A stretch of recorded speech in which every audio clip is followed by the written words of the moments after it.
Hello. হুম, বলো। কেমন আছো? হুম, আলহামদুলিল্লাহ ভালো আছি। আপনি কেমন আছেন? ভালো আছি। কি করো? এই তো বাসায় শুয়ে আছি। তাই? খাওয়া দাওয়া করছো? হুম, খাওয়া দাওয়া করছি। আপনি খাওয়া দাওয়া করছেন? হ্যাঁ, খাওয়া দাওয়া করছি। তা কি অবস্থা তোমার? হুম, যেমন রেখেছেন তেমনই আছে। তাই নাকি? আমি আবার কেমন রাখলাম?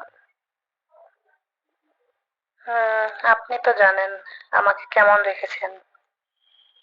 হ্যাঁ বন্ধুরা, ভিডিওটা যদি ভালো লাগে আমাকে সবাই সাপোর্ট দিবেন। আমি আরো নতুন নতুন ভিডিও